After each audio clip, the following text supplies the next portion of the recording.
ਵਾਹਿਗੁਰੂ ਜੀ ਕਾ ਖਾਲਸਾ ਵਾਹਿਗੁਰੂ ਜੀ ਕੀ ਫਤਿਹ। ਪਿਛਲੀ ਵੀਡੀਓ ਦੇ ਵਿੱਚ ਆਪਾਂ ਵਿਚਾਰਿਆ ਸੀ ਕਿ ਕਿਸ ਤਰੀਕੇ ਦੇ ਨਾਲ ਕਵੀ ਸੰਤੋਖ ਸਿੰਘ ਨੇ ਸੂਰਜ ਪ੍ਰਕਾਸ਼ ਗ੍ਰੰਥ ਦੇ ਅੰਦਰ ਗੁਰੂ ਗੋਬਿੰਦ ਸਿੰਘ ਪਾਤਸ਼ਾਹ ਜੀ ਦੁਆਰਾ ਖਾਲਸਾ ਸਾਜਣ ਵੇਲੇ ਪੰਜ ਪਿਆਰਿਆਂ ਦੀ ਚੋਣ ਕਰਨ ਦੀ ਘਟਨਾ ਨੂੰ ਵਿਗਾੜਿਆ।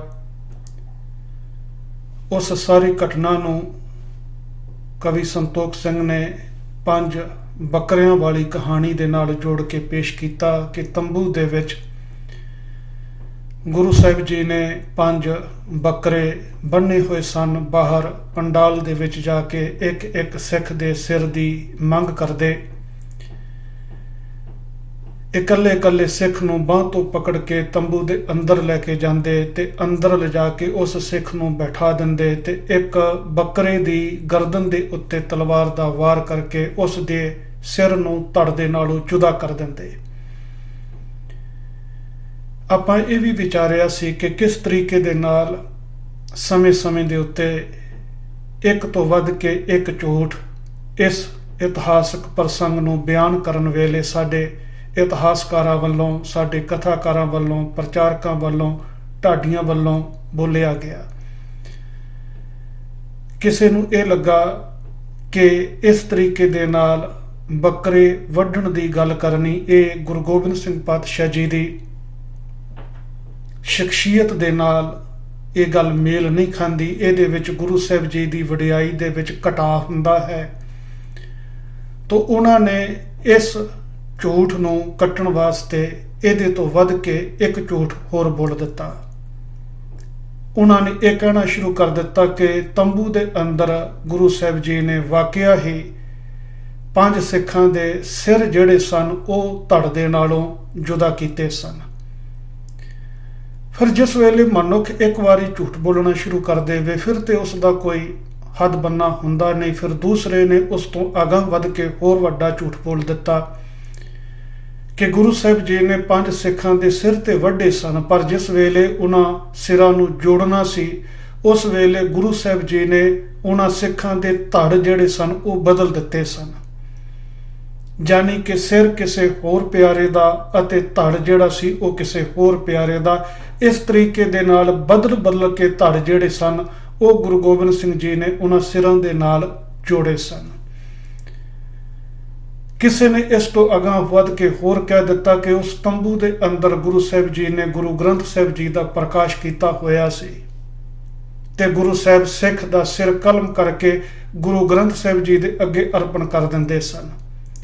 ਇਸ ਤਰੀਕੇ ਦੇ ਨਾਲ ਪੰਜ ਸਿੱਖਾਂ ਦੇ ਸਿਰ ਕੱਟੇ ਗਏ ਔਰ ਫਿਰ ਗੁਰੂ ਸਾਹਿਬ ਜੀ ਨੇ ਅੰਮ੍ਰਿਤ ਤਿਆਰ ਕਰਕੇ ਉਹਨਾਂ ਸਿਰਾਂ ਦੇ ਉੱਤੇ ਅੰਮ੍ਰਿਤ ਦੇ ਛਿੱਟੇ ਮਾਰੇ ਤੇ ਅੰਮ੍ਰਿਤ ਦੇ ਛਿੱਟੇ ਮਾਰ ਕੇ ਉਹਨਾਂ ਸਿਰਾਂ ਨੂੰ ਵਾਪਸ ਧੜਾਂ ਦੇ ਨਾਲ ਜੋੜ ਦਿੱਤਾ। ਜਾਨੀ ਕਿ ਹਰੇਕ ਪ੍ਰਚਾਰਕ ਨੇ, ਹਰੇਕ ਇਤਿਹਾਸਕਾਰ ਨੇ, ਹਰੇਕ ਢਾਡੀ ਨੇ ਆਪੋ ਆਪਣੇ ਤਰੀਕੇ ਦੇ ਨਾਲ ਇਸ ਘਟਨਾ ਨੂੰ ਬਿਆਨ ਕੀਤਾ। ਕਿਸੇ ਨੇ ਵੀ ਸੱਚਾਈ ਜਿਹੜੀ ਹੋ ਸਕਦੀ ਸੀ ਉਹ ਦੱਸਣ ਦਾ ਯਤਨ ਨਹੀਂ ਕੀਤਾ।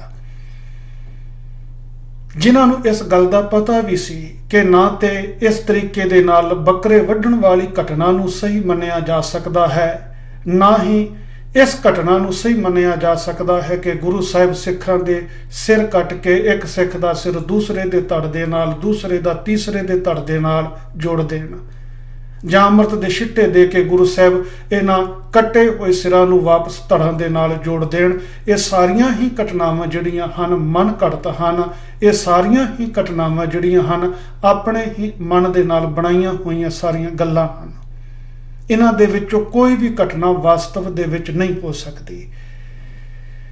ਜਿਹੜੇ ਖਾਸ ਕਰਕੇ ਮਿਸ਼ਨਰੀ ਕਾਲਜਾਂ ਦੇ ਪ੍ਰਚਾਰਕ ਇਸ ਗੱਲ ਨੂੰ ਜਾਣਦੇ ਸਨ, ਜਿਨ੍ਹਾਂ ਨੂੰ ਇਹ ਕੁਝ ਪੜ੍ਹਾਇਆ ਗਿਆ ਸੀ ਜਾਂ ਜਿਹੜੇ ਮਿਸ਼ਨਰੀ ਕਾਲਜਾਂ ਦੇ ਵਿੱਚ ਇਹ ਕੁਝ ਪੜ੍ਹਾਉਂਦੇ ਸਨ ਜਾਂ ਮਸਕੀਨ ਜੀ ਵਰਗੇ ਪ੍ਰਚਾਰਕ, ਉਹਨਾਂ ਨੇ ਇੱਕ ਨਵਾਂ ਢੰਗ ਲੱਭਿਆ। ਉਹਨਾਂ ਨੇ ਕਹਿ ਦਿੱਤਾ ਕਿ ਗੁਰੂ ਸਾਹਿਬ ਜੀ ਨੇ ਸਾਰਾ ਕੁਝ ਤੰਬੂ ਦੇ ਵਿੱਚ ਕੀਤਾ ਸੀ। ਇਸ ਵਾਸਤੇ ਸਿੱਖ ਦਾ ਫਰਜ਼ ਨਹੀਂ ਬਣਦਾ ਕਿ ਜੇ ਗੁਰੂ ਨੇ ਪਰਦਾ ਰੱਖਿਆ ਹੋਵੇ ਤੇ ਸਿੱਖ ਉਸ ਪਰਦੇ ਨੂੰ ਫਰੋਲ ਕੇ ਉਹਦੇ ਵਿੱਚ ਝਾਤੀ ਮਾਰਨ ਦਾ ਯਤਨ ਕਰੇ। ਜਾਨੀ ਕਿ ਆਪਣੀ ਚਮੜੀ ਬਚਾਉਣ ਵਾਸਤੇ ਉਹਨਾਂ ਨੇ ਵੀ ਜੋ ਸੱਚ ਹੈ ਉਹ ਬੋਲਣ ਦਾ ਹੌਸਲਾ ਨਹੀਂ ਕੀਤਾ, ਨਾ ਲਿਖਣ ਦਾ ਹੌਸਲਾ ਕੀਤਾ। ਨਤੀਜਾ ਇਹ ਨਿਕਲਦਾ ਗਿਆ ਕਿ ਇਸ ਘਟਨਾ ਦੇ ਨਾਲ ਵੱਧ ਤੋਂ ਵੱਧ ਮਨ ਘੜਤ ਕਥਾ ਕਹਾਣੀਆਂ ਜਿਹੜੀਆਂ ਹਨ ਉਹ ਜੁੜਦੀਆਂ ਗਈਆਂ ਤੇ ਘਟਨਾ ਦੇ ਉੱਤੇ ਇੰਨੀਆਂ ਮਨ ਘੜਤ ਗੱਲਾਂ ਦੀ ਧੂੜ ਜੰਮ ਚੁੱਕੀ ਹੈ ਕਿ ਇਸ ਦੀ ਅਸਲੀਅਤ ਨੂੰ ਅੱਜ ਜੇਕਰ ਸਮਝਣਾ ਹੋਵੇ ਉਹ ਸਾਡੇ ਵਾਸਤੇ ਬਿਲਕੁਲ ਨਾਮੁਮਕਿਨ ਜੀ ਬਾਤ ਜਿਹੜੀ ਹੈ ਉਹ ਬਣ ਚੁੱਕੀ ਹੈ।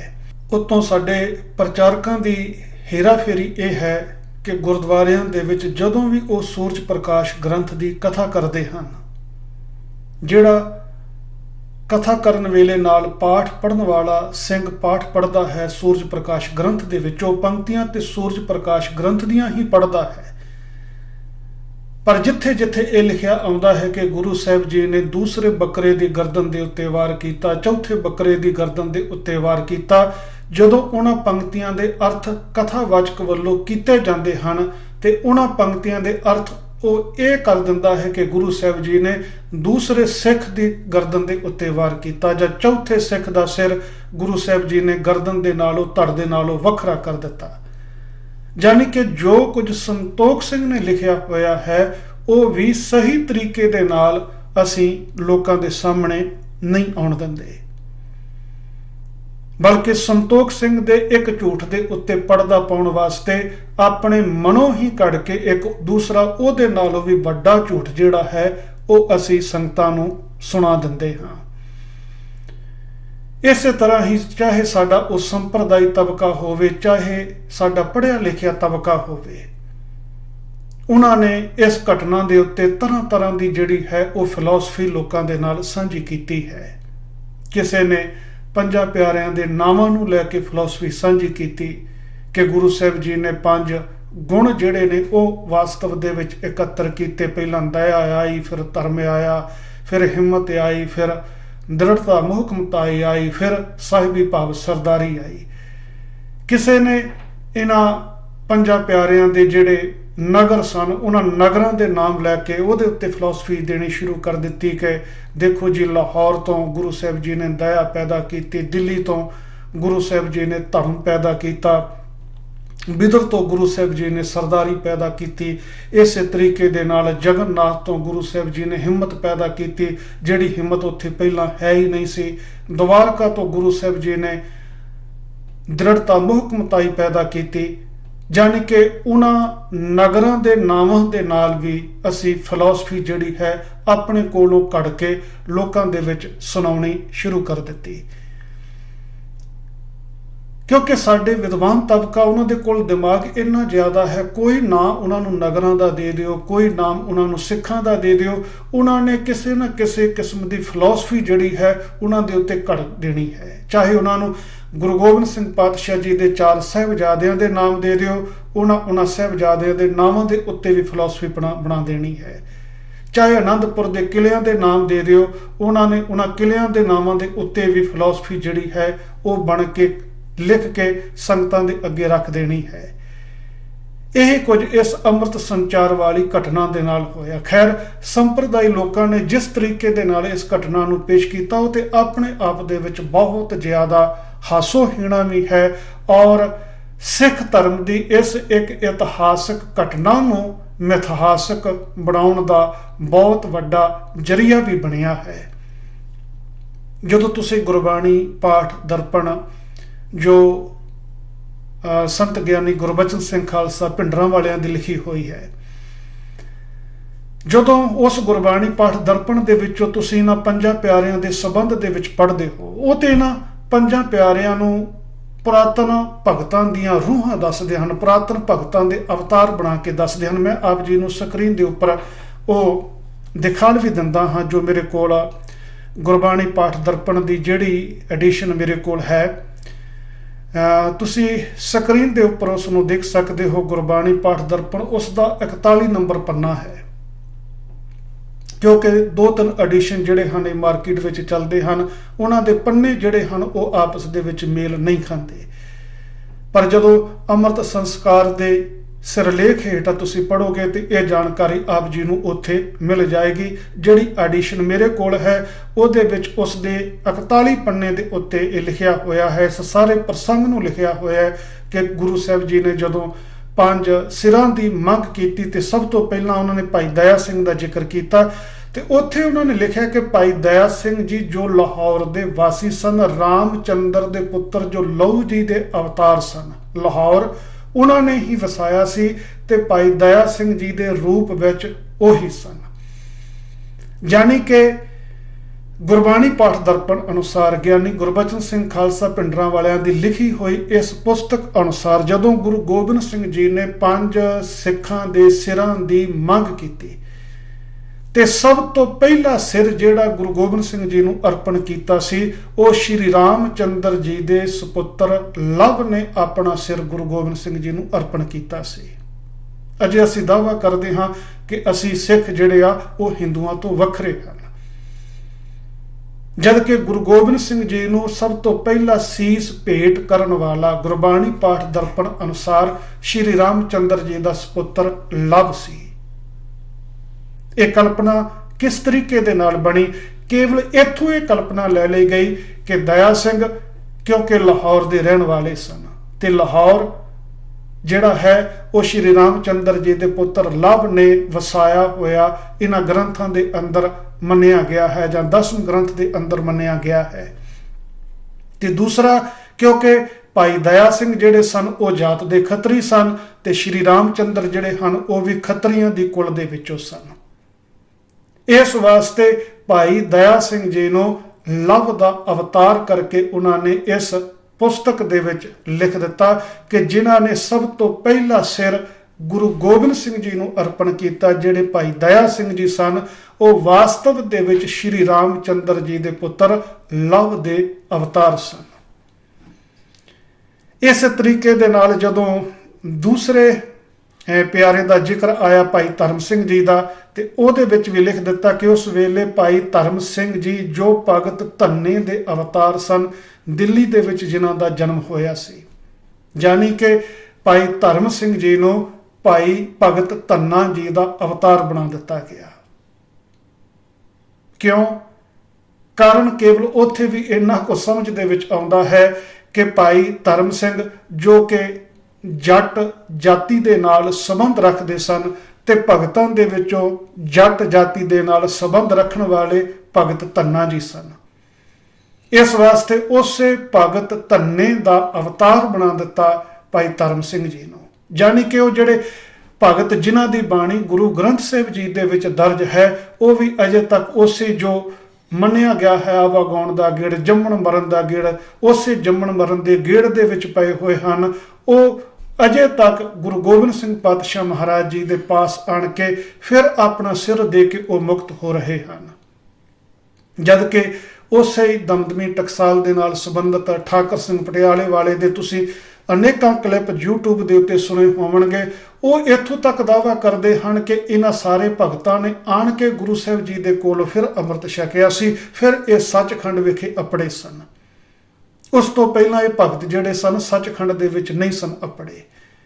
ਇਸ ਤੋਂ ਅਗਾਂਹ ਜਦੋਂ ਤੀਸਰੇ ਪਿਆਰੇ ਦਾ ਜ਼ਿਕਰ ਕੀਤਾ ਤੇ ਤੀਸਰੇ ਪਿਆਰੇ ਦਾ ਜ਼ਿਕਰ ਕਰਦਿਆਂ ਹੋਇਆਂ ਗੁਰਬਾਣੀ ਪਾਠ ਦਰਪਣ ਦੇ ਅੰਦਰ ਇੱਕ ਲੰਬੀ ਚੌੜੀ ਕਥਾ ਕਹਾਣੀ ਲਿਖੀ ਹੈ।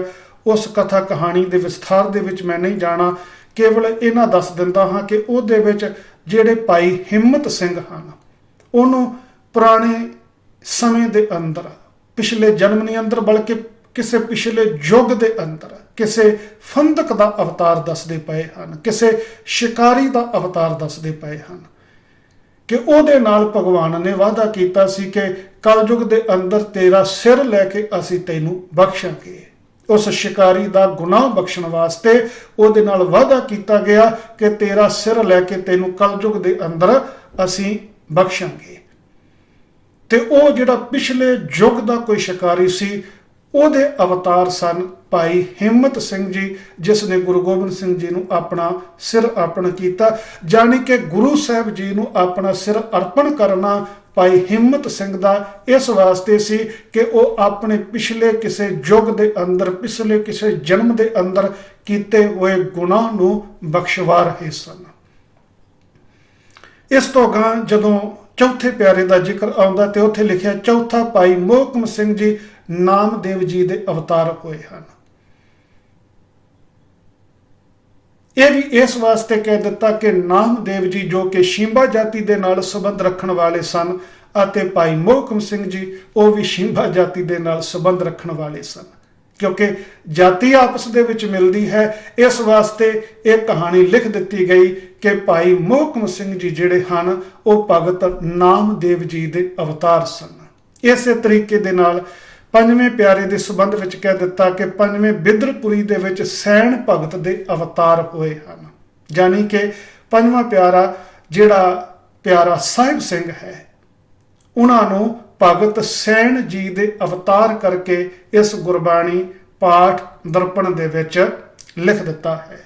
ਔਰ ਉਹਦਾ ਕਾਰਨ ਵੀ ਕੇਵਲ ਇੰਨਾ ਕੁ ਸਾਡੇ ਸਾਹਮਣੇ ਆਉਂਦਾ ਹੈ ਕਿਉਂਕਿ ਜਿਹੜੇ ਭਾਈ ਸਾਹਿਬ ਸਿੰਘ ਜੀ ਸਨ ਉਹ ਨਾਈ ਜਾਤੀ ਦੇ ਨਾਲ ਸੰਬੰਧ ਰੱਖਣ ਵਾਲੇ ਸਨ, ਔਰ ਉਧਰੋਂ ਭਗਤਾਂ ਦੀ ਕਤਾਰ ਦੇ ਵਿੱਚੋਂ ਭਗਤ ਸੈਣ ਜੀ ਜਿਹੜੇ ਸਨ ਉਹ ਨਾਈ ਜਾਤੀ ਦੇ ਨਾਲ ਸੰਬੰਧ ਰੱਖਣ ਵਾਲੇ ਸਨ। ਕਿਉਂਕਿ ਉਹ ਵੀ ਨਾਈ ਜਾਤੀ ਦੇ ਨਾਲ ਸੰਬੰਧ ਰੱਖਦੇ ਸਨ, ਸਾਹਿਬ ਸਿੰਘ ਵੀ ਨਾਈ ਜਾਤੀ ਦੇ ਨਾਲ ਸੰਬੰਧ ਰੱਖਦੇ ਸਨ।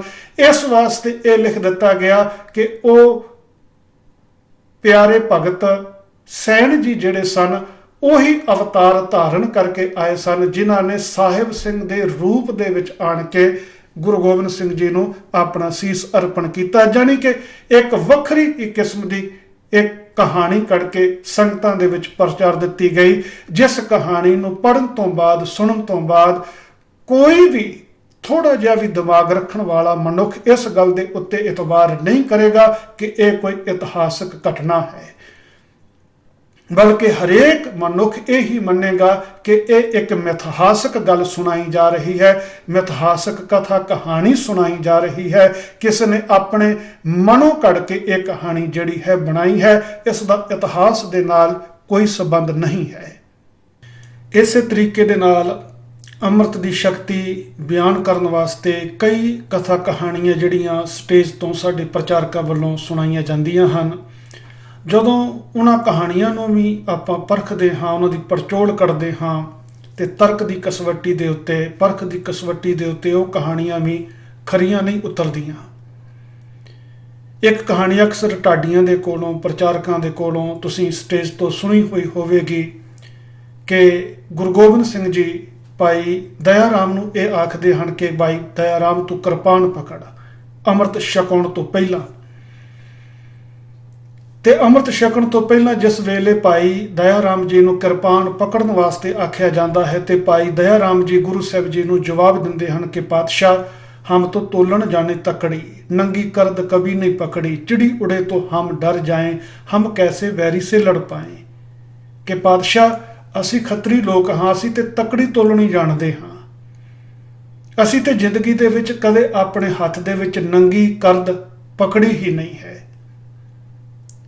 ਅਸੀਂ ਤੇ ਇੰਨੇ ਡਰਪੋਕ ਹਾਂ ਕਿ ਜੇ ਕਿਧਰੇ ਚਿੜੀ ਉੜੇ ਤੇ ਚਿੜੀ ਉਡਣ ਦਾ ਖੜਾਕਾ ਸੁਣ ਕੇ ਹੀ ਅਸੀਂ ਡਰ ਜਾਂਦੇ ਹਾਂ। ਤੇ ਪਾਤਸ਼ਾਹ ਅਸੀਂ ਵੈਰੀ ਦੇ ਨਾਲ ਕਿਸ ਤਰੀਕੇ ਦੇ ਨਾਲ ਲੜਾਂਗੇ। ਤੇ ਫਿਰ ਆਖਿਆ ਜਾਂਦਾ ਕਿ ਜਦੋਂ ਸਤਿਗੁਰਾਂ ਨੇ ਅੰਮ੍ਰਿਤ ਛਕਾ ਦਿੱਤਾ ਭਾਈ ਦਇਆ ਸਿੰਘ ਦੇ ਕੋਲ, ਫਿਰ ਪੁੱਛਿਆ ਵੀ ਹੁਣ ਦੱਸ ਹੁਣ ਕਿਵੇਂ ਆ। ਤੇ ਫਿਰ ਭਾਈ ਦਇਆ ਸਿੰਘ ਜੀ ਜਵਾਬ ਦਿੰਦੇ ਨੇ ਕਿ ਪਾਤਸ਼ਾਹ ਹੁਣ ਤੇ ਤੁਸੀਂ ਦੇਖ ਲੈਣਾ, ਦੁਨੀਆ ਤਕਦੀਰ ਦੇ ਅੱਗੇ ਝੁਕਦੀ ਆ, ਹੁਣ ਤੇ ਜਿਹੜੀ ਦੁਨੀਆ ਦੀ ਤਕਦੀਰ ਹੈ ਉਹ ਵੀ ਮੇਰੀ ਸ਼ਮਸ਼ੀਰ ਦੇ ਅੱਗੇ, ਮੇਰੀ ਕਿਰਪਾਨ ਦੇ ਅੱਗੇ ਝੁਕੇਗੀ। ਇਹ ਕਹਾਣੀ ਅਸੀਂ ਸੁਣਾਉਂਦੇ ਹਾਂ ਅੰਮ੍ਰਿਤ ਦੀ ਸ਼ਕਤੀ ਲੋਕਾਂ ਨੂੰ ਦੱਸਣ ਵਾਸਤੇ। ਬਿਨਾਂ ਸ਼ੱਕ ਸੁਣਨ ਦੇ ਵਿੱਚ ਇਹ ਕਹਾਣੀ ਜਿਹੜੀ ਹੈ ਬੜੀ ਸਾਨੂੰ ਰੌਚਕ ਜਾਪਦੀ ਹੈ, ਬੜੀ ਸੁਆਦਲੀ ਜਾਪਦੀ ਹੈ, ਬੜੀ ਪ੍ਰਭਾਵਿਤ ਵੀ ਕਰਦੀ ਹੋਵੇਗੀ ਕੁਝ ਲੋਕਾਂ ਨੂੰ। ਪਰ ਜਦੋਂ ਇਸ ਸਾਖੀ ਨੂੰ, ਇਸ ਕਹਾਣੀ ਨੂੰ ਵੀ ਆਪਾਂ ਪਰਖਦੇ ਹਾਂ ਤੇ ਪਰਖ ਦੀ ਕਸਵੱਟੀ ਦੇ ਉੱਤੇ ਇਹ ਕਹਾਣੀ ਪੂਰੀ ਨਹੀਂ ਉਤਰਦੀ, ਕਿਉਂਕਿ ਭਾਈ ਦਇਆ ਸਿੰਘ ਜੀ 1699 ਦੀ ਵਿਸਾਖੀ ਤੋਂ ਪਹਿਲਾਂ ਕਈ ਜੰਗਾਂ ਦੇ ਵਿੱਚ ਗੁਰੂ ਗੋਬਿੰਦ ਸਿੰਘ ਪਾਤਸ਼ਾਹ ਜੀ ਦਾ ਸਾਥ ਦੇ ਚੁੱਕੇ ਹਨ। ਕਈ ਲੜਾਈਆਂ ਦੇ ਵਿੱਚ ਭਾਈ ਦਇਆ ਸਿੰਘ ਜੀ 1699 ਦੀ ਵਿਸਾਖੀ ਤੋਂ ਪਹਿਲਾਂ ਹਿੱਸਾ ਲੈ ਚੁੱਕੇ ਹਨ। ਤੇ ਜਿਸ ਭਾਈ ਦਇਆ ਸਿੰਘ ਜੀ ਨੇ ਅੰਮ੍ਰਿਤ ਛਕਣ ਤੋਂ ਪਹਿਲਾਂ ਹੀ ਕਈ ਲੜਾਈਆਂ ਦੇ ਵਿੱਚ ਹਿੱਸਾ ਲਿਆ ਹੋਇਆ ਹੋਵੇ, ਉਹ ਭਾਈ ਦਇਆ ਸਿੰਘ ਕਿਵੇਂ ਕਹਿ ਸਕਦਾ ਹੈ ਕਿ ਪਾਤਸ਼ਾਹ ਚਿੜੀ ਦੇ ਉੱਡਣ ਦਾ ਖੜਾਕ ਸੁਣ ਕੇ ਮੈਂ ਡਰ ਜਾਂਦਾ ਹਾਂ, ਮੈਂ ਤੇ ਕਦੇ ਨੰਗੀ ਕਰਦ ਆਪਣੇ ਹੱਥ ਦੇ ਵਿੱਚ ਨਹੀਂ ਪਕੜੀ, ਮੈਂ ਤਲਵਾਰ ਕਿਸ ਤਰੀਕੇ ਦੇ ਨਾਲ ਪਕੜਾਂ। ਇਹ ਪੰਜੇ ਪਿਆਰੇ 1699 ਤੋਂ ਕਈ ਸਾਲ ਪਹਿਲਾਂ ਗੁਰੂ ਸਾਹਿਬ ਜੀ ਦੀ ਸ਼ਰਨ ਦੇ ਵਿੱਚ ਆ ਚੁੱਕੇ ਸਨ। ਫਿਰ ਤੁਸੀਂ ਹੋਰ ਦੇਖੋ ਕਿ ਜਿਹੜਾ ਭਾਈ ਦਇਆ ਸਿੰਘ ਇਹ ਆਖਦਾ ਹੋਵੇ ਕਿ ਪਾਤਸ਼ਾਹ ਅਸੀਂ ਤੇ ਕੇਵਲ ਤਕੜੀ ਤੋਲਣੀ ਜਾਣਦੇ ਹਾਂ, ਅਸੀਂ ਤੇ ਕਦੇ ਨੰਗੀ ਕਰਦ ਆਪਣੇ ਹੱਥ ਦੇ ਵਿੱਚ ਨਹੀਂ ਪਕੜੀ, ਅਸੀਂ ਤੇ ਇੰਨੇ ਡਰਪੋਕ ਹਾਂ ਕਿ ਜੇ ਕਿਧਰੇ ਚਿੜੀ ਉੜਦੀ ਆ ਤੇ ਅਸੀਂ ਡਰ ਜਾਂਦੇ ਹਾਂ, ਅਸੀਂ ਵੈਰੀ ਦੇ ਨਾਲ ਕਿਵੇਂ ਲੜਾਂਗੇ। ਜਿਹੜਾ ਇੰਨਾ ਡਰਪੋਕ ਹੋਵੇ, ਜਿਸ ਨੇ ਕਦੇ ਨੰਗੀ ਕਰਦ ਆਪਣੇ ਹੱਥ ਦੇ ਵਿੱਚ ਨਾ ਪਕੜੀ ਹੋਈ ਹੋਵੇ, ਜਿਹੜਾ ਚਿੜੀ ਉਡਣ ਦਾ ਖੜਾਕਾ ਸੁਣ ਕੇ ਵੀ ਡਰ ਜਾਂਦਾ ਹੋਵੇ, ਭੈ ਭੀਤ ਹੋ ਜਾਂਦਾ ਹੋਵੇ। ਜੇ ਕਿਸੇ ਨੇ ਸਾਡੇ ਕੋਲੋਂ ਪੁੱਛ ਲਿਆ ਕਿ ਜੇ ਅੰਮ੍ਰਿਤ ਛਕਣ ਤੋਂ ਪਹਿਲਾਂ ਭਾਈ ਦਇਆ ਰਾਮ ਦੀ ਇਹ ਹਾਲਤ ਸੀ ਵੀ ਨੰਗੀ ਕਰਦ ਉਹਨੇ ਕਦੇ ਨਹੀਂ ਸੀ ਪਕੜੀ, ਚਿੜੀ ਉਡਣ ਦਾ ਖੜਾਕ ਸੁਣ ਕੇ ਉਹ ਡਰ ਜਾਂਦਾ ਸੀ, ਤੇ ਜਿਸ ਵੇਲੇ ਗੁਰੂ ਗੋਬਿੰਦ ਸਿੰਘ ਪਾਤਸ਼ਾਹ ਜੀ ਨੇ ਭਰੇ ਇਕੱਠ ਦੇ ਵਿੱਚ ਸਿਰ ਦੀ ਮੰਗ ਕੀਤੀ ਤੇ ਸਭ ਤੋਂ ਪਹਿਲਾਂ ਸਤਿਗੁਰਾਂ ਨੂੰ ਸਿਰ ਦੇਣ ਵਾਸਤੇ ਉਹੀ ਭਾਈ ਦਇਆ ਰਾਮ ਕਿਸ ਤਰੀਕੇ ਦੇ ਨਾਲ ਤਿਆਰ ਹੋ ਗਿਆ। ਇੱਥੇ ਸਾਨੂੰ ਮੰਨਣਾ ਪੈਣਾ ਹੈ ਕਿ ਅੰਮ੍ਰਿਤ ਛਕ ਕੇ ਸਿੱਖ ਬਹਾਦਰ ਨਹੀਂ ਬਣੇ, ਬਲਕਿ ਬਹਾਦਰਾਂ ਨੇ ਹੀ ਗੁਰੂ ਗੋਬਿੰਦ ਸਿੰਘ ਪਾਤਸ਼ਾਹ ਜੀ ਦੇ ਕੋਲੋਂ ਅੰਮ੍ਰਿਤ ਛਕਿਆ ਸੀ। ਜਦੋਂ ਸੂਰਜ ਪ੍ਰਕਾਸ਼ ਦੇ ਵਿੱਚੋਂ ਇਸ ਸਾਰੀ ਘਟਨਾ ਨੂੰ ਪੜ੍ਹਦੇ ਹਾਂ, ਕਿਉਂਕਿ ਕਈ ਪੱਖ ਨੇ ਇਸ ਇਤਿਹਾਸਕ ਘਟਨਾ ਦੇ, ਜਿਹੜੇ ਸਾਡੇ ਵਾਸਤੇ ਸਮੇਂ ਸਿਰ ਵਿਚਾਰਨੇ ਬੜੇ ਜ਼ਰੂਰੀ ਨੇ। ਉਹਨਾਂ ਪੱਖਾਂ ਦੇ ਉੱਤੇ ਅਸੀਂ ਚਰਚਾ ਨਾ ਕੀਤੀ ਤੇ ਸਾਡੇ ਇਤਿਹਾਸ ਨੂੰ ਕਿਸੇ ਨੇ ਵੀ ਇਤਿਹਾਸ ਨਹੀਂ ਕਹਿਣਾ, ਇਸ ਨੂੰ ਕੇਵਲ ਤੇ ਕੇਵਲ ਇੱਕ ਮਿਥਿਹਾਸ ਵਜੋਂ ਹੀ ਦੇਖਿਆ ਜਾਵੇਗਾ। ਤੁਸੀਂ ਭਾਈ ਸੰਤੋਖ ਸਿੰਘ ਜੀ ਦੀ ਲਿਖਤ ਦੇਖੋ, ਆਪਾਂ ਨਾਲ ਦੀ ਨਾਲ ਉਹ ਵੀ ਵਿਚਾਰ ਲੈਂਦੇ ਹਾਂ। ਤੁਸੀਂ ਸਕਰੀਨ ਦੇ ਉੱਪਰ ਦੇਖੋ ਕਿ ਅਗਲੇ ਦਿਨ ਜਦੋਂ ਗੁਰੂ ਗੋਬਿੰਦ ਸਿੰਘ ਪਾਤਸ਼ਾਹ ਮਹਾਰਾਜ ਜੀ ਨੇ ਇਹ ਅੰਮ੍ਰਿਤ ਤਿਆਰ ਕਰਨਾ ਸੀ, ਸੰਤੋਖ ਸਿੰਘ ਲਿਖਦਾ ਕਿ ਤਿਹ ਛਿਨ ਇੱਕ ਬਾਸਨ ਮੰਗਵਾਵਾ। ਗੁਰੂ ਸਾਹਿਬ ਜੀ ਨੇ ਇੱਕ ਭਾਂਡਾ ਮੰਗਵਾਇਆ ਤੇ ਸਤਦਰਵ ਕੋ ਜਲ ਸੁਚ ਅਨਵਾਵਾ, ਉਹਦੇ ਵਿੱਚ ਪਾਉਣ ਵਾਸਤੇ ਸਤਲੁਜ ਨਦੀ ਦਾ ਪਵਿੱਤਰ ਜਲ ਜਿਹੜਾ ਸੀ ਉਹ ਸਤਿਗੁਰਾਂ ਨੇ ਮੰਗਵਾਇਆ। ਫਿਰ ਕਹਿੰਦੇ ਕਿ ਨਿਜ ਆਗਿਆ ਰਖਵਾਵਨ ਕੀਓ, ਜੋ ਕਿਰਪਾਨ ਸ਼੍ਰੀ ਦੇਵੀ ਦਿਓ, ਤਾਂ ਮੈਂ ਲੱਗੇ ਫੇਰਨੇ ਸੁਆਮੀ, ਬਦਨ ਬਦਤ ਬਾਣੀ ਅਬਰਾਮੀ। ਕਿ ਉਸ ਵੇਲੇ ਜਿਹੜੀ ਕਿਰਪਾਨ ਸ਼੍ਰੀ ਦੇਵੀ ਨੇ ਦਿੱਤੀ ਸੀ, ਦੁਰਗਾ ਦੇਵੀ ਨੇ ਦਿੱਤੀ ਸੀ, ਕਾਲੀ ਮਾਂ ਨੇ ਜਿਹੜੀ ਕਿਰਪਾਨ ਜਿਹੜੀ ਗੁਰੂ ਗੋਬਿੰਦ ਸਿੰਘ ਜੀ ਨੂੰ ਦਿੱਤੀ ਸੀ, ਜਦੋਂ ਗੁਰੂ ਗੋਬਿੰਦ ਸਿੰਘ ਜੀ ਨੇ 1 ਸਾਲ ਹਵਨ ਕੀਤਾ ਸੀ, ਤੇ 1 ਸਾਲ ਦੇ ਹਵਨ ਤੋਂ ਬਾਅਦ ਪ੍ਰਸੰਨ ਹੋ ਕੇ ਪ੍ਰਗਟ ਹੋ ਕੇ ਜਦੋਂ ਦੁਰਗਾ ਮਾਤਾ ਪ੍ਰਗਟ ਹੋਈ ਸੀ, ਉਹਨੇ ਕਿਰਪਾਨ ਜਿਹੜੀ ਗੁਰੂ ਗੋਬਿੰਦ ਸਿੰਘ ਜੀ ਨੂੰ ਦਿੱਤੀ ਸੀ, ਜਿਹੜੀ ਕਰਦ ਗੁਰੂ ਗੋਬਿੰਦ ਸਿੰਘ ਜੀ ਨੂੰ ਦਿੱਤੀ ਸੀ, ਸੰਤੋਖ ਸਿੰਘ ਕਹਿੰਦਾ ਕਿ ਉਹ ਕਰਦ ਗੁਰੂ ਸਾਹਿਬ ਜੀ ਉਸ ਭਾਂਡੇ ਦੇ ਵਿੱਚ ਫੇਰਨ ਲੱਗ ਪਏ, ਜਿਹਦੇ ਵਿੱਚ ਸਤਲੁਜ ਦਾ ਪਵਿੱਤਰ ਜਲ ਜਿਹੜਾ ਸੀ ਉਹ ਪਵਾਇਆ ਸੀ। ਜਾਨੀ ਕਿ ਅੰਮ੍ਰਿਤ ਸੰਚਾਰ ਦੇ ਇਸ ਪੂਰੇ ਦੇ ਪੂਰੇ ਪ੍ਰਸੰਗ ਨੂੰ ਸੰਤੋਖ ਸਿੰਘ ਉਸੇ ਨਜ਼ਰੀਏ ਦੇ ਨਾਲ ਦੇਖ ਰਿਹਾ ਹੈ ਕਿ ਦੇਵੀ ਦਾ ਹੁਕਮ ਮੰਨਦਿਆਂ ਹੋਇਆਂ ਹੀ ਗੁਰੂ ਸਾਹਿਬ ਜੀ ਨੇ ਇਸ ਖਾਲਸੇ ਨੂੰ ਸਾਜਿਆ ਸੀ।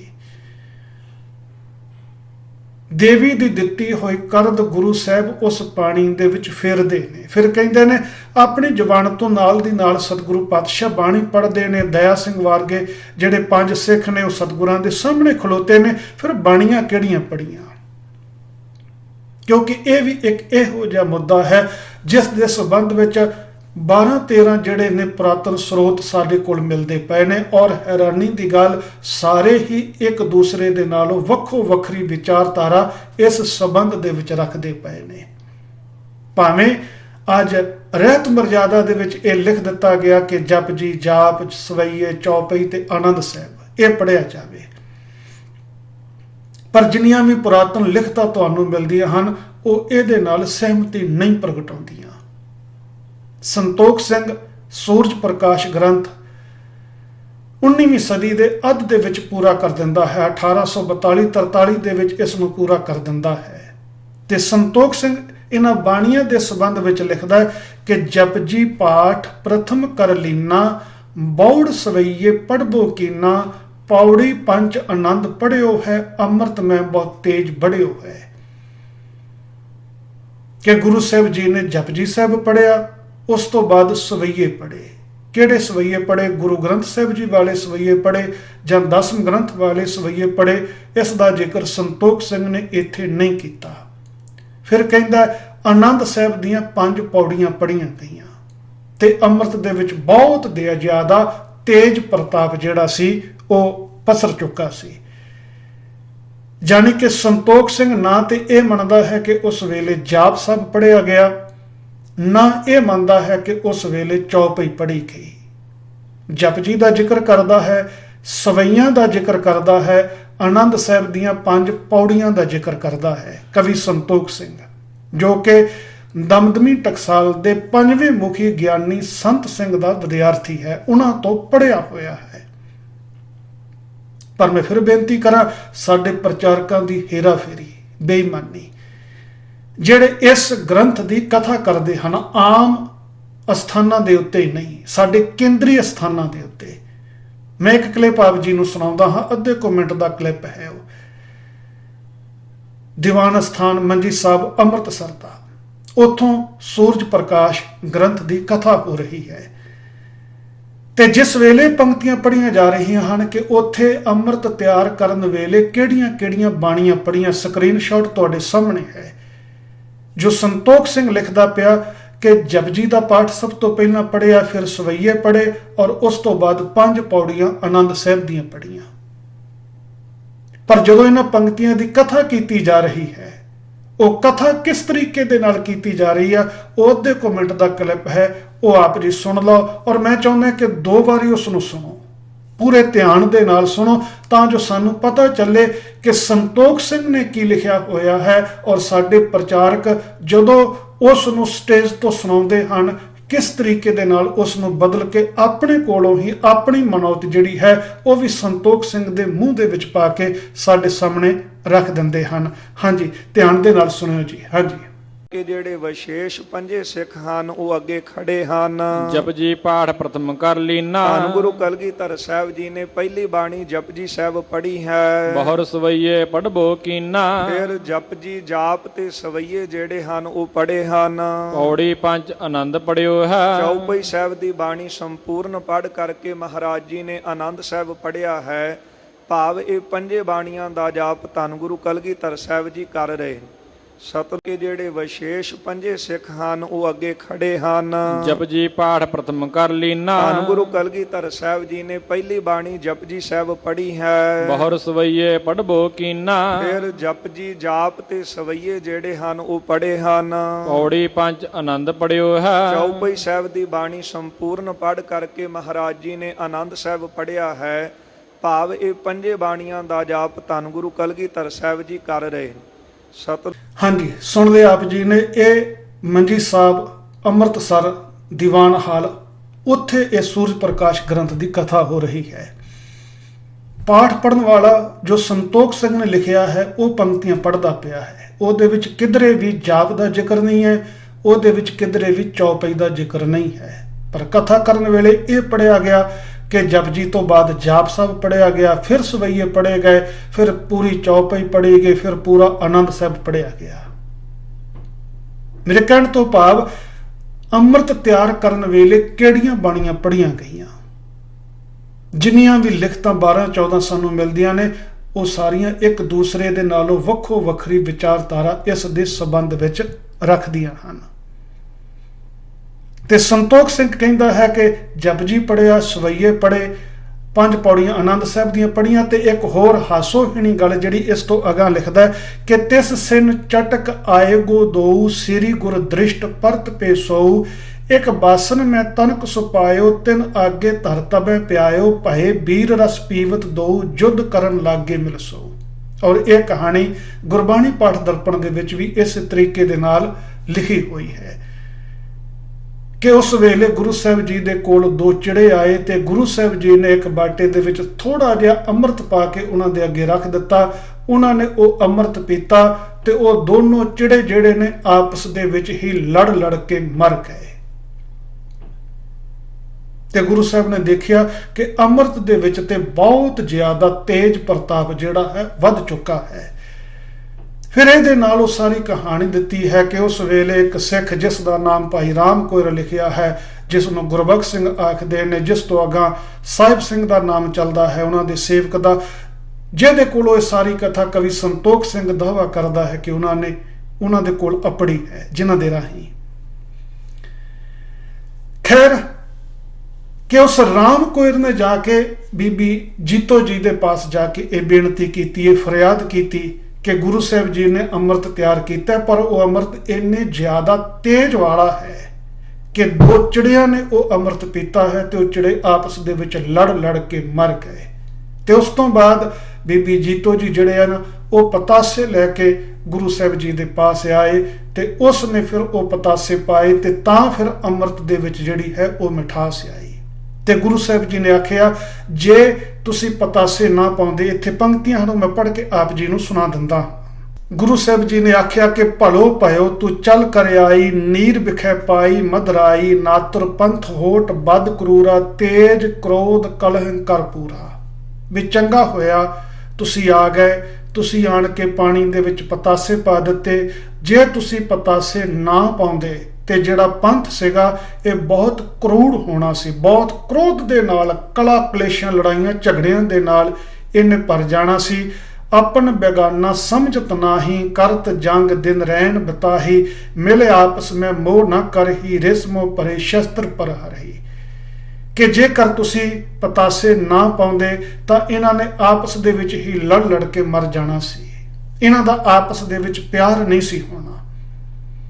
ਜਾਣੀ ਕਿ ਪੰਥ ਦੇ ਵਿੱਚ ਜਿਹੜੀ ਮਿਠਾਸ ਆਈ ਹੈ ਉਹ ਇਸ ਵਾਸਤੇ ਆਈ ਹੈ ਕਿਉਂਕਿ ਗੁਰੂ ਸਾਹਿਬ ਜੀ ਨੇ ਅੰਮ੍ਰਿਤ ਦੇ ਵਿੱਚ ਪਤਾਸੇ ਪਾਏ ਸਨ। ਹਾਲਾਂਕਿ ਜੇ ਭਾਈ ਕਾਹਨ ਸਿੰਘ ਨਾਭਾ ਨੂੰ ਪੜ੍ਹਦੇ ਆ ਤੇ ਉਹ ਇਸ ਗੱਲ ਦੇ ਨਾਲ ਸਹਿਮਤ ਨਹੀਂ। ਉਹਨਾਂ ਨੇ ਕਈ ਥਾਵਾਂ ਦੇ ਉੱਤੇ ਇਸ ਦਾ ਜ਼ਿਕਰ ਕੀਤਾ ਹੈ ਕਿ ਪਤਾਸੇ ਪਾਉਣ ਦੀ ਰੀਤ ਜਿਹੜੀ ਹੈ ਇਹ ਗੁਰੂ ਸਾਹਿਬ ਜੀ ਤੋਂ ਬਹੁਤ ਸਮਾਂ ਬਾਅਦ ਦੇ ਵਿੱਚ ਜਿਹੜੀ ਸੀ ਉਹ ਸ਼ੁਰੂ ਹੋਈ ਸੀ। ਖੈਰ ਇਹਦੇ ਉੱਤੇ ਵੀ ਸਾਡੇ ਪ੍ਰਚਾਰਕਾਂ ਨੇ ਤਰ੍ਹਾਂ ਦੀ ਫਿਲਾਸਫੀ ਦਿੱਤੀ ਹੈ। ਗੁਰੂ ਸਾਹਿਬ ਨੇ ਪਾਣੀ ਕਿਉਂ ਵਰਤਿਆ, ਪਾਣੀ ਦਾ ਗੁਣ ਲਿਆ, ਗੁਰੂ ਸਾਹਿਬ ਨੇ ਪਤਾਸਿਆਂ ਦਾ ਗੁਣ ਲਿਆ, ਗੁਰੂ ਸਾਹਿਬ ਜੀ ਨੇ ਬਾਣੀ ਦਾ ਗੁਣ ਲਿਆ, ਗੁਰੂ ਸਾਹਿਬ ਜੀ ਨੇ ਬਾਟੇ ਦਾ ਗੁਣ ਲਿਆ। ਇਹਦੇ ਉੱਤੇ ਵੀ ਤਰ੍ਹਾਂ ਦੀ ਫਿਲਾਸਫੀ ਜਿਹੜੀ ਹੈ ਸਾਡੇ ਫਿਲਾਸਫਰਾਂ ਨੇ ਸੰਗਤਾਂ ਦੇ ਵਿੱਚ ਪੇਸ਼ ਕੀਤੀ ਹੈ, ਜਦ ਕਿ ਉਹ ਕੇਵਲ ਗੱਲਾਂ ਨੇ, ਕੇਵਲ ਸੁਣਨ ਦੇ ਵਿੱਚ ਉਹ ਗੱਲਾਂ ਜਿਹੜੀਆਂ ਨੇ ਸਾਨੂੰ ਸਵਾਦਲੀਆਂ ਜਾਪਦੀਆਂ ਨੇ, ਪਰ ਵਾਸਤਵ ਦੇ ਵਿੱਚ ਇਹਨਾਂ ਗੱਲਾਂ ਦੇ ਵਿੱਚ ਕੋਈ ਸੱਚਾਈ ਨਹੀਂ, ਕੋਈ ਇਹੋ ਜਿਹਾ ਜਲ ਨਹੀਂ ਕਿ ਉਹਦੇ ਵਿੱਚ ਪਤਾਸੇ ਪਾ ਕੇ ਬਾਣੀ ਪੜ੍ਹ ਕੇ ਕਿਸੇ ਨੂੰ ਪਿਲਾਇਆ ਜਾਏ ਤੇ ਉਸ ਬੰਦੇ ਦੇ ਜੀਵਨ ਦੇ ਵਿੱਚ ਮਿਠਾਸ ਆ ਜਾਏਗੀ। ਇਸ ਤੋਂ ਅੱਗੇ ਜੇ ਕਕਾਰਾਂ ਦੀ ਗੱਲ ਕਰੀਏ ਤੇ ਸੰਤੋਖ ਸਿੰਘ ਨੇ ਕਿਧਰੇ ਵੀ 5 ਕਕਾਰਾਂ ਦਾ ਜ਼ਿਕਰ ਨਹੀਂ ਕੀਤਾ, ਕਿਧਰੇ ਵੀ ਇਹ ਨਹੀਂ ਲਿਖਿਆ ਸਾਰੇ ਪ੍ਰਸੰਗ ਦੇ ਵਿੱਚ ਕਿ ਗੁਰੂ ਗੋਬਿੰਦ ਸਿੰਘ ਜੀ ਨੇ ਖਾਲਸੇ ਨੂੰ 5 ਕਕਾਰਾਂ ਦਾ ਧਾਰਨੀ ਬਣਾਇਆ ਸੀ, ਬਲਕਿ ਸੰਤੋਖ ਸਿੰਘ ਨੇ 3 ਕਕਾਰਾਂ ਦਾ ਜ਼ਿਕਰ ਕੀਤਾ ਹੈ, ਕੇਸ, ਕਸ਼ਹਿਰਾ ਤੇ ਕਿਰਪਾਨ। ਪੰਕਤੀਆਂ ਤੁਸੀਂ ਸਕਰੀਨ ਦੇ ਉੱਪਰ ਦੇਖ ਲਓ। ਅਗਲੇ ਅਧਿਆਇ ਦੇ ਵਿੱਚ ਉੱਥੇ ਸ਼ਬਦ ਲਿਖੇ ਹੋਏ ਆ ਵੀ ਕੇਸ ਕਸ਼ ਕਰਦ ਗੁਰੂ ਕੀ 3 ਮੁੰਦਰਾ, ਇਹ ਪਾਸ ਤੇ ਨਾ ਦੂਰ ਕਰੋ ਸਦਾ ਅੰਗ ਸੰਗ ਧਰ। ਕਿ ਕੇਸ, ਕਸ਼ਹਿਰਾ ਤੇ ਕਰਦ ਇਹ ਗੁਰੂ ਦੀਆਂ 3 ਨਿਸ਼ਾਨੀਆਂ ਹਨ। ਇਹਨਾਂ ਨੂੰ ਤੁਸਾਂ ਨੇ ਕਦੇ ਵੀ ਆਪਣੇ ਸਰੀਰ ਤੋਂ ਵੱਖ ਨਹੀਂ ਕਰਨਾ। ਜਾਨੀ ਕਿ 3 ਕਕਾਰ ਵੀ ਕਵੀ ਸੰਤੋਖ ਸਿੰਘ ਨੇ ਉਹੀ ਲਿਖੇ ਹਨ ਜਿਨ੍ਹਾਂ ਦਾ ਸਿੱਧੇ ਜਾਂ ਅਸਿੱਧੇ ਰੂਪ ਦੇ ਵਿੱਚ ਕਿਸੇ ਨਾ ਕਿਸੇ ਤਰੀਕੇ ਦੇ ਨਾਲ ਦੇਵੀ ਦੇ ਨਾਲ ਸੰਬੰਧ ਜੁੜਦਾ ਹੈ, ਕੇਸਾਂ ਦਾ ਸੰਬੰਧ ਜੁੜਦਾ ਹੈ, ਕਿਉਂਕਿ ਸੂਰਜ ਪ੍ਰਕਾਸ਼ ਗ੍ਰੰਥ ਦੇ ਅੰਦਰ ਕਈ ਵਾਰੀ ਸੰਤੋਖ ਸਿੰਘ ਇਸ ਗੱਲ ਨੂੰ ਦੁਹਰਾ ਚੁੱਕਾ ਹੈ ਕਿ ਦੇਵੀ ਨੇ ਗੁਰੂ ਗੋਬਿੰਦ ਸਿੰਘ ਜੀ ਨੂੰ ਇਹ ਵਰ ਦਿੱਤਾ ਸੀ ਕਿ ਤੇਰਾ ਕੇਸਾ ਧਾਰੀ ਪੰਥ ਜਿਹੜਾ ਹੈ ਉਹ ਹੋਵੇਗਾ। ਕਰਦ ਹੈ, ਕਿਰਪਾਨ ਹੈ, ਉਸ ਦਾ ਸੰਬੰਧ ਵੀ ਦੇਵੀ ਦੇ ਨਾਲ ਜੁੜਦਾ ਹੈ ਕਿ ਦੇਵੀ ਨੇ ਗੁਰੂ ਗੋਬਿੰਦ ਸਿੰਘ ਜੀ ਦੁਆਰਾ ਕੀਤੇ ਹੋਏ 1 ਸਾਲ ਦੇ ਹਵਨ ਜਗ ਤੋਂ ਬਾਅਦ ਪ੍ਰਸੰਨ ਹੋ ਕੇ, ਪ੍ਰਗਟ ਹੋ ਕੇ ਆਪਣੇ ਕੋਲੋਂ ਕਰਦ ਜਿਹੜੀ ਹੈ, ਕਿਰਪਾਨ ਜਿਹੜੀ ਹੈ ਉਹ ਗੁਰੂ ਗੋਬਿੰਦ ਸਿੰਘ ਜੀ ਨੂੰ ਦਿੱਤੀ ਸੀ ਤੇ ਆਖਿਆ ਸੀ ਕਿ ਇਹ ਕਰਦ ਜਿਹੜੀ ਹੈ ਇਹ ਪਾਣੀ ਦੇ ਵਿੱਚ ਘੁਲ ਕੇ ਉਹ ਪਾਣੀ ਤੂੰ ਆਪਣੇ ਪੰਥ ਨੂੰ, ਆਪਣੇ ਸਿੱਖਾਂ ਨੂੰ ਪਿਲਾਈ, ਤੇਰੇ ਸਿੱਖਾਂ ਦਾ ਤੇਜ ਪ੍ਰਤਾਪ ਬਹੁਤ ਜ਼ਿਆਦਾ ਵਧੇਗਾ। ਔਰ ਇਸੇ ਤਰੀਕੇ ਦੇ ਨਾਲ ਕਸ਼, ਕਸ਼ਹਿਰਾ ਹੈ, ਉਸ ਦੇ ਸੰਬੰਧ ਵਿੱਚ ਵੀ ਸੰਤੋਖ ਸਿੰਘ ਦਾ ਉਹ ਪ੍ਰਸੰਗ ਆਪਾਂ ਪਿੱਛੇ ਪੜ੍ਹ ਆਏ ਹਾਂ ਕਿ ਦੇਵੀ ਦਾ ਚੌਰ ਬਰਦਾਰ ਲੰਕੁੜੀਆ ਉਸਨੇ ਜਾਂਦਿਆਂ ਹੋਇਆਂ ਆਪਣੀ ਕਸ਼ ਗੁਰੂ ਗੋਬਿੰਦ ਸਿੰਘ ਜੀ ਨੂੰ ਦਿੱਤੀ ਸੀ ਤੇ ਆਖਿਆ ਸੀ ਆਪਣੇ ਸਿੱਖਾਂ ਨੂੰ ਕਸ਼ ਪਹਿਨਣਾ ਨਹੀਂ ਹੈ। ਜਿਹੜੇ ਤੁਹਾਡੇ ਸਿੱਖ ਕਸ਼ ਪਹਿਨਣਗੇ ਲੜਾਈ ਦੇ ਮੈਦਾਨ ਦੇ ਵਿੱਚ ਮੈਂ ਉਹਨਾਂ ਦੀ ਸਹਾਇਤਾ ਕਰਨ ਵਾਸਤੇ ਉਹਨਾਂ ਦੇ ਪਾਸ ਅਪੜਾਂਗਾ। ਸੋ ਕਸ਼ਹਿਰਾ, ਕੇਸ, ਕਰਦ, ਇਹਨਾਂ ਤਿੰਨਾਂ ਹੀ ਕਕਾਰਾਂ ਦਾ ਸੰਬੰਧ ਜਿਹੜਾ ਹੈ ਕਵੀ ਸੰਤੋਖ ਸਿੰਘ ਉਸ ਦੁਰਗਾ ਦੇਵੀ ਦੇ ਨਾਲ ਸਿੱਧੇ ਜਾਂ ਅਸਿੱਧੇ ਰੂਪ ਦੇ ਵਿੱਚ ਜੋੜਦਾ ਹੈ। ਤੇ ਪੰਜਾਂ ਪਿਆਰਿਆਂ ਨੂੰ ਰਹਿਤ ਦੱਸਣ ਵੇਲੇ ਗੁਰੂ ਗੋਬਿੰਦ ਸਿੰਘ ਜੀ ਇਹਨਾਂ ਤਿੰਨਾਂ ਕਕਾਰਾਂ ਦੀ ਹੀ ਹਦਾਇਤ ਕਰਦੇ ਹਨ ਕਿ ਤੁਸਾਂ ਨੇ ਇਹ ਤਿੰਨ ਕਕਾਰ, ਤਿੰਨ ਮੁਦਰਾ, ਤਿੰਨ ਨਿਸ਼ਾਨੀਆਂ ਜਿਹੜੀਆਂ ਹਨ ਉਹ ਆਪਣੇ ਸਰੀਰ ਤੋਂ ਕਦੇ ਵੀ ਵੱਖ ਨਹੀਂ ਕਰਨੀਆਂ। ਪਰ ਅਸੀਂ ਪ੍ਰਚਾਰਕ ਲੋਕ ਕਥਾ ਕਰਨ ਵੇਲੇ ਫਿਰ ਇਹੀ ਬੇਈਮਾਨੀ ਕਰਦੇ ਹਾਂ। ਪੰਕਤੀਆਂ ਕਵੀ ਸੰਤੋਖ ਸਿੰਘ ਦੀਆਂ ਲਿਖੀਆਂ ਹੋਈਆਂ ਪੜ੍ਹ ਦਿੰਦੇ ਹਾਂ, ਪਰ ਜਿਸ ਵੇਲੇ ਇਹਨਾਂ ਪੰਕਤੀਆਂ ਦੇ ਅਰਥ ਕਰਦੇ ਹਾਂ ਉਸ ਵੇਲੇ ਆਪਣੇ ਕੋਲੋਂ ਹੀ 5 ਕਕਾਰਾਂ ਦਾ ਅਸੀਂ ਜ਼ਿਕਰ ਕਰ ਦਿੰਦੇ ਹਾਂ ਕਿ ਗੁਰੂ ਸਾਹਿਬ ਜੀ ਨੇ 5 ਕਕਾਰ ਦਿੱਤੇ ਸਨ। ਉਹਦੇ ਸੰਬੰਧ ਵਿੱਚ ਫਿਰ ਤਰ੍ਹਾਂ ਤਰ੍ਹਾਂ ਦੇ ਹਵਾਲੇ ਦਿੱਤੇ ਜਾਂਦੇ ਹਨ। ਹਾਲਾਂਕਿ ਰਹਿਤਨਾਮਿਆਂ ਦੇ ਵਿੱਚੋਂ, ਪੁਰਾਤਨ ਲਿਖਤਾਂ ਦੇ ਵਿੱਚੋਂ ਇਹਨਾਂ 5 ਕਕਾਰਾਂ ਦਾ ਜ਼ਿਕਰ ਜਿਹੜਾ ਹੈ ਬਹੁਤ ਕਿਧਰੇ ਘੱਟ ਮਿਲਦਾ ਹੋਵੇਗਾ। ਨਹੀਂ ਤੇ ਆਮ ਕਰਕੇ ਇੱਕ ਪੰਕਤੀ ਸੁਣਾ ਦਿੱਤੀ ਜਾਂਦੀ ਹੈ, ਕੋਈ ਉਸ ਪੰਕਤੀ ਨੂੰ ਸਰਬਲੋਕ ਗ੍ਰੰਥ ਦੇ ਨਾਲ ਜੋੜਦਾ ਹੈ, ਕੋਈ ਉਸ ਪੰਕਤੀ ਨੂੰ ਦਸਮ ਗ੍ਰੰਥ ਦੇ ਨਾਲ ਜੋੜਦਾ ਹੈ। ਮਸਕੀਨ ਜੀ ਦੀ ਕਥਾ ਸੁਣੀਏ ਤੇ ਉਹਨਾਂ ਨੇ ਉਹ ਪੰਕਤੀਆਂ ਜਿਹੜੀਆਂ ਹਨ ਭਾਈ ਨੰਦ ਲਾਲ ਜੀ ਦੀਆਂ ਰਚਨਾਵਾਂ ਦੇ ਨਾਲ ਜੋੜੀਆਂ ਹਨ ਕਿ ਨਿਸ਼ਾਨੀ ਸਿੱਖੀ 5 ਹਰਫ ਕਾਫ, ਹਰਗਿਜ਼ ਨਾ ਬਾਸ਼ਦੀ 5 ਮੁਆਫ। ਕਿ ਗੁਰੂ ਸਾਹਿਬ ਜੀ ਨੇ ਆਖਿਆ ਸੀਗਾ ਵੀ ਸਿੱਖੀ ਦੀਆਂ ਨਿਸ਼ਾਨੀਆਂ 5 ਕੱਕਿਆਂ ਦੇ ਵਿੱਚ ਬੰਦ ਨੇ। ਇਹਨਾਂ 5 ਕੱਕਿਆਂ ਦੇ ਵਿੱਚੋਂ ਕਿਸੇ ਨੂੰ ਵੀ ਕੋਈ ਇੱਕ ਕੱਕਾ ਵੀ ਜਿਹੜਾ ਹੈ ਮੁਆਫ ਨਹੀਂ ਕੀਤਾ ਜਾ ਸਕਦਾ। ਤੇ ਮਸਕੀਨ ਜੀ ਆਖਦੇ ਸਨ ਇਹ ਭਾਈ ਨੰਦ ਲਾਲ ਜੀ ਨੇ ਲਿਖਿਆ ਹੋਇਆ, ਹਾਲਾਂਕਿ ਭਾਈ ਨੰਦ ਲਾਲ ਜੀ ਦੀ ਸਮੁੱਚੀ ਰਚਨਾ ਦੇ ਵਿੱਚ ਇਹ ਪੰਕਤੀਆਂ ਕਿਧਰੇ ਨਹੀਂ ਹਨ। ਕਿਧਰੇ ਦਸਮ ਗ੍ਰੰਥ ਦੇ ਅੰਦਰ, ਸਰਬਲੋਕ ਗ੍ਰੰਥ ਦੇ ਅੰਦਰ ਇਹ ਪੰਕਤੀਆਂ ਕਿਧਰੇ ਨਹੀਂ ਹਨ। ਭਾਈ ਕਾਹਨ ਸਿੰਘ ਨਾਭਾ ਨੇ ਇਸ ਦੇ ਸੰਬੰਧ ਦੇ ਵਿੱਚ ਬੜੇ ਵਿਸਥਾਰ ਦੇ ਵਿੱਚ ਇਹ ਲਿਖਿਆ ਹੋਇਆ ਹੈ। ਆਉਣ ਵਾਲੇ ਸਮੇਂ ਦੇ ਅੰਦਰ ਇਹਨਾਂ ਗ੍ਰੰਥਾਂ ਦੇ ਵਿੱਚ ਇਹ ਪੰਕਤੀਆਂ ਕੋਈ ਦਰਜ ਕਰ ਦੇਵੇ ਤੇ ਕੋਈ ਅਣਹੋਣੀ ਗੱਲ ਨਹੀਂ ਹੋਵੇਗੀ। ਪਰ ਕਵੀ ਸੰਤੋਖ ਸਿੰਘ ਜੀ ਜਿਸ ਗ੍ਰੰਥ ਦੀ ਅਸੀਂ ਕਥਾ ਹਰ ਰੋਜ਼ ਆਪਣੇ ਇਤਿਹਾਸਕ ਸਥਾਨਾਂ ਦੇ ਉੱਤੇ ਕਰਦੇ ਹਾਂ ਔਰ ਜਿਸ ਦੀ ਰਚਨਾ ਨੂੰ ਅਸੀਂ ਆਪਣਾ ਇਤਿਹਾਸਕ ਸਰੋਤ ਮੰਨਦੇ ਹਾਂ, ਉਸ ਰਚਨਾ ਦੇ ਵਿੱਚ ਜਿਸ ਤਰੀਕੇ ਦੇ ਨਾਲ ਇਸ ਸਾਰੇ ਪ੍ਰਸੰਗ ਨੂੰ ਬਿਆਨ ਕੀਤਾ ਗਿਆ ਹੈ, ਦੇਵੀ ਨੂੰ ਪ੍ਰਗਟ ਕਰਨ ਤੋਂ ਲੈ ਕੇ ਪੰਜਾਂ ਪਿਆਰਿਆਂ ਦੀ ਚੋਣ, ਖਾਲਸਾ ਪੰਥ ਦੀ ਸਾਜਨਾ ਕਰਨੀ ਔਰ ਖਾਲਸਾ ਪੰਥ ਨੂੰ ਜਿਹੜੀਆਂ ਰਹਿਤਾਂ ਕੁਰੈਤਾਂ ਦੱਸਣੀਆਂ, ਉਹ ਸਾਰੀਆਂ ਉਸ ਤਰੀਕੇ ਦੇ ਨਾਲ ਕਵੀ ਸੰਤੋਖ ਸਿੰਘ ਜੀ ਨੇ ਬਿਆਨ ਕੀਤੀਆਂ ਹਨ ਕਿ ਜੇ ਉਸ ਨੂੰ ਪੜ੍ਹ ਕੇ ਉਸ ਨੂੰ ਵਾਕਿਆ ਹੀ ਆਪਣਾ ਇਤਿਹਾਸ ਮੰਨਣਾ ਹੋਵੇ ਤੇ ਸਾਨੂੰ ਇਸ ਦੇ ਨਾਲ ਇਹ ਵੀ ਸਵੀਕਾਰ ਕਰਨਾ ਪਵੇਗਾ ਕਿ ਸਿੱਖ ਜਿਹੜੇ ਨੇ ਇਹ ਹਿੰਦੂ ਕੌਮ ਦਾ ਹੀ ਇੱਕ ਅਨਿੱਖੜਵਾਂ ਅੰਗ ਹਨ। ਇਹਨਾਂ ਨੂੰ ਉਹਨਾਂ ਤੋਂ ਵੱਖਰਾ ਨਹੀਂ ਕੀਤਾ ਜਾ ਸਕਦਾ। ਇਹ ਕਿਸੇ ਵੀ ਤਰੀਕੇ ਦੇ ਨਾਲ ਉਹਨਾਂ ਤੋਂ ਵੱਖਰੇ ਨਹੀਂ ਹਨ। ਜਦ ਕਿ ਗੁਰੂ ਗ੍ਰੰਥ ਸਾਹਿਬ ਜੀ ਦੀ ਪਾਵਨ ਪਵਿੱਤਰ ਬਾਣੀ ਸਾਨੂੰ ਹਰੇਕ ਪ੍ਰਕਾਰ ਦੇ ਜਿਹੜੇ ਵੀ ਉਦੋਂ ਦੇ ਪ੍ਰਚਲਿਤ ਮਤ ਮਤਾਂਤਰ ਸਨ, ਚਾਹੇ ਉਹ ਹਿੰਦੂ ਸਨ, ਚਾਹੇ ਉਹ ਇਸਲਾਮ ਸੀ, ਚਾਹੇ ਉਹ ਜੋਗੀ ਸਨ, ਚਾਹੇ ਉਹ ਜੈਨੀ ਸਨ, ਚਾਹੇ ਉਹ ਬੋਧੀ ਸਨ, ਜਿੰਨੇ ਵੀ ਉਸ ਵੇਲੇ ਦੇ ਪ੍ਰਚਲਿਤ ਮਤ ਮਤਾਂਤਰ ਸਨ, ਗੁਰੂ ਸਾਹਿਬ ਜੀ ਨੇ ਉਹਨਾਂ ਸਾਰੇ ਪ੍ਰਚਲਿਤ ਮਤਾਂ ਦੇ ਨਾਲੋਂ ਇੱਕ ਵੱਖਰੀ ਵਿਚਾਰਧਾਰਾ ਜਿਹੜੀ ਸੀ ਉਹ ਸਾਡੀ ਝੋਲੀ ਵਿੱਚ ਪਾਈ ਸੀ। ਅਸੀਂ ਅੱਜ ਜਿੱਦ ਨਾ ਕਰੀਏ। ਮੁਸ਼ਕਲ ਇਹ ਹੈ ਕਿ ਜੇ ਇਹਨਾਂ ਗ੍ਰੰਥਾਂ ਨੂੰ ਅਸੀਂ ਰੱਦ ਕਰਦੇ ਹਾਂ, ਸਾਡੇ ਪ੍ਰਚਾਰਕਾਂ ਦੇ ਕੋਲ, ਸਾਡੇ ਢਾਡੀਆਂ ਦੇ ਕੋਲ, ਕਵਿਸ਼ਰਾਂ ਦੇ ਕੋਲ ਸਟੇਜ ਦੇ ਉੱਤੇ ਸੁਣਾਉਣ ਵਾਸਤੇ ਬਾਕੀ ਕੁਝ ਨਹੀਂ ਬਚਦਾ,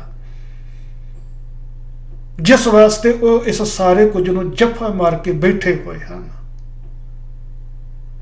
ਔਰ ਜਿਤਨੀ ਦੇਰ ਤੱਕ ਇਹਨਾਂ ਪ੍ਰਚਲਿਤ ਗ੍ਰੰਥਾਂ ਨੂੰ ਅਸੀਂ ਰੱਦ ਨਹੀਂ ਕਰਦੇ, ਜਿਨ੍ਹਾਂ ਦੇ ਵਿੱਚ ਗੁਰੂ ਸਾਹਿਬ ਜੀ ਦੀ ਵਿਚਾਰਧਾਰਾ ਨੂੰ ਇਸ ਤਰੀਕੇ ਦੇ ਨਾਲ ਬ੍ਰਾਹਮਣੀ ਰੰਗਤ ਦੇ ਕੇ ਪ੍ਰਚਾਰਿਆ ਗਿਆ ਹੋਇਆ, ਉਨੀ ਦੇਰ ਤੱਕ ਅਸੀਂ ਆਪਣੇ ਅਸਲੀ ਇਤਿਹਾਸ ਨੂੰ ਖੋਜਣ ਵਾਲੇ ਪਾਸੇ ਵੀ ਕਦਮ ਜਿਹੜਾ ਹੈ ਉਹ ਨਹੀਂ ਪੱਟ ਸਕਾਂਗੇ।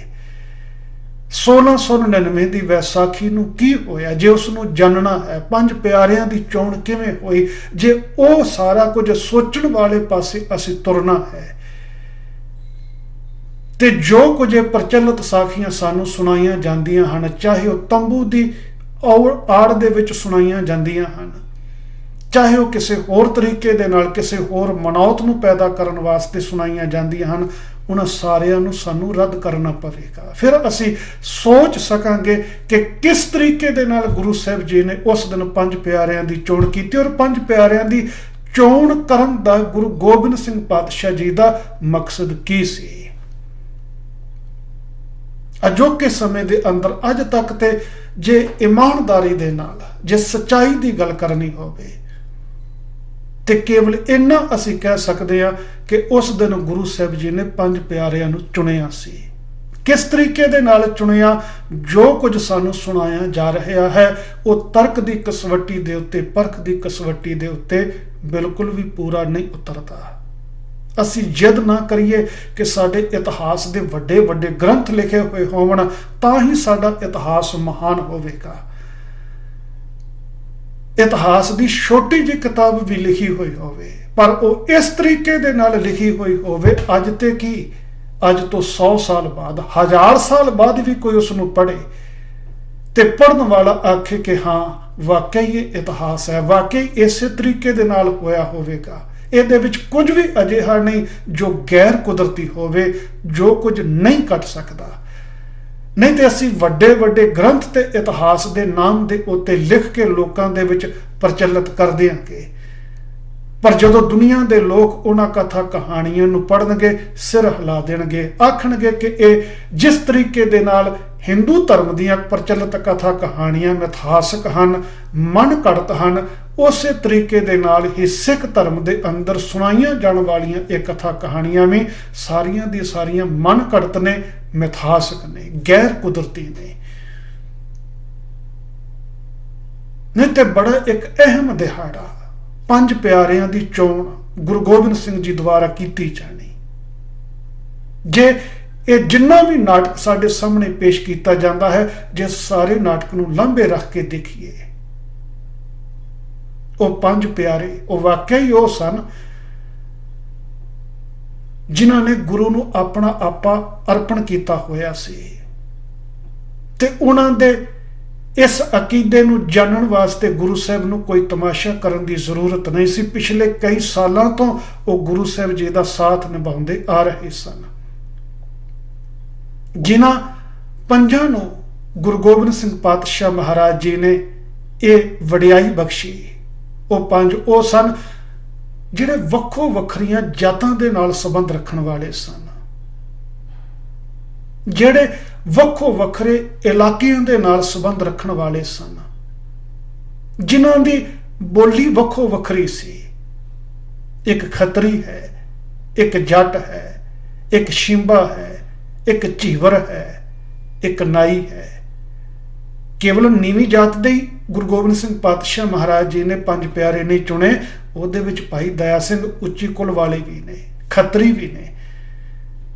ਨੀਵਿਆਂ ਨੂੰ ਉੱਚਾ ਨਹੀਂ ਕੀਤਾ, ਉੱਚਿਆਂ ਨੂੰ ਵੀ ਉਹਨਾਂ ਦੇ ਬਰਾਬਰ ਲੈ ਕੇ ਆਂਦਾ। ਗੁਰੂ ਗੋਬਿੰਦ ਸਿੰਘ ਪਾਤਸ਼ਾਹ ਜੀ ਨੇ ਸਾਰਿਆਂ ਨੂੰ ਇੱਕ ਜਗ੍ਹਾ ਦੇ ਉੱਤੇ ਬਿਠਾ ਦਿੱਤਾ। ਫਿਰ ਵੱਖੋ ਵੱਖਰੇ ਇਲਾਕਿਆਂ ਦੇ ਨੇ, ਕੋਈ ਲਾਹੌਰ ਦਾ ਰਹਿਣ ਵਾਲਾ ਹੈ, ਕੋਈ ਦਿੱਲੀ ਦਾ ਰਹਿਣ ਵਾਲਾ ਹੈ, ਕੋਈ ਬਿਦਰ ਦਾ ਰਹਿਣ ਵਾਲਾ ਹੈ, ਕੋਈ ਦਵਾਰਕਾ ਦਾ ਰਹਿਣ ਵਾਲਾ ਹੈ, ਕੋਈ ਜਗਨਨਾਥਪੁਰੀ ਦਾ ਰਹਿਣ ਵਾਲਾ ਹੈ। ਤੇ ਸੁਭਾਵਕ ਹੈ ਵੱਖੋ ਵੱਖਰੇ ਇਲਾਕਿਆਂ ਦੇ ਰਹਿਣ ਵਾਲੇ ਹੋਣ ਕਰਕੇ ਇਹਨਾਂ ਦੀ ਜਿਹੜੀ ਲੋਕਲ ਬੋਲੀ ਹੋਵੇਗੀ ਉਹ ਵੀ 5 ਦੀ ਵੱਖੋ ਵੱਖਰੀ ਹੋਵੇਗੀ। ਇਹ ਸਾਰੇ ਭਿੰਨ ਭੇਦ ਜਿਹੜੇ ਨੇ ਇਹ ਗੁਰੂ ਗੋਬਿੰਦ ਸਿੰਘ ਪਾਤਸ਼ਾਹ ਮਹਾਰਾਜ ਜੀ ਨੇ 1699 ਦੀ ਵਿਸਾਖੀ ਵਾਲੇ ਦਿਨ ਖਤਮ ਕਰਨ ਵਾਸਤੇ, ਉਹਨਾਂ ਨੂੰ ਅਮਲੀ ਜਾਮਾ ਪਹਿਨਾਉਣ ਵਾਸਤੇ ਇਹਨਾਂ 5 ਦੀ ਚੋਣ ਕੀਤੀ, ਜਿਹੜੇ ਵਾਕਿਆ ਹੀ ਗੁਰੂ ਦੇ ਪਿਆਰੇ ਸਨ, ਜਿਨ੍ਹਾਂ ਨੇ ਆਪਣਾ ਆਪਾ ਵਾਕਿਆ ਹੀ ਗੁਰੂ ਨੂੰ ਸਮਰਪਣ ਕੀਤਾ ਹੋਇਆ ਸੀ। ਔਰ ਉਹਨਾਂ ਦੇ ਰਹਿੰਦੇ ਜੀਵਨ ਨੇ ਇਸ ਗੱਲ ਨੂੰ ਸਾਬਤ ਕੀਤਾ ਕਿ ਉਹ ਵਾਕਿਆ ਹੀ ਆਪਣੇ ਸਿਰ ਜਿਹੜੇ ਸਨ ਉਹ ਗੁਰੂ ਕਲਗੀਧਰ ਪਾਤਸ਼ਾਹ ਮਹਾਰਾਜ ਜੀ ਨੂੰ ਸੌਂਪ ਚੁੱਕੇ ਸਨ, ਅਰਪ ਚੁੱਕੇ ਸਨ। ਜੇ ਇਸ ਪਾਸੇ ਵੱਲੋਂ ਅਸੀਂ ਆਪਣੇ ਇਤਿਹਾਸ ਨੂੰ ਦੇਖਣ ਦਾ ਯਤਨ ਕਰਾਂਗੇ ਤੇ ਬੜੀਆਂ ਇਤਿਹਾਸ ਦੀਆਂ ਕੁੰਡੀਆਂ ਨੇ ਜਿਹੜੀਆਂ ਹੌਲੀ ਹੌਲੀ ਕਰਕੇ ਆਪਣੇ ਆਪ ਖੁੱਲਦੀਆਂ ਜਾਣਗੀਆਂ। ਸਾਨੂੰ ਆਪਣੇ ਇਤਿਹਾਸ ਦੀ ਗੌਰਵਤਾ ਦੱਸਣ ਵਾਸਤੇ ਆਪਣੇ ਵਿਰਸੇ ਦੀ ਮਹਾਨਤਾ ਦੱਸਣ ਵਾਸਤੇ ਇਹੋ ਜਿਹੇ ਨਾਟਕਾਂ ਚਿਟਕਾਂ ਦਾ, ਇਹੋ ਜਿਹੇ ਡਰਾਮਿਆਂ ਦਾ, ਇਹੋ ਜਿਹੀਆਂ ਮਿਥਿਹਾਸਕ ਕਥਾ ਕਹਾਣੀਆਂ ਦਾ ਸਹਾਰਾ ਲੈਣ ਦੀ ਜ਼ਰੂਰਤ ਨਹੀਂ ਪਵੇਗੀ। ਵਾਹਿਗੁਰੂ ਜੀ ਕਾ ਖਾਲਸਾ, ਵਾਹਿਗੁਰੂ ਜੀ ਕੀ ਫਤਿਹ।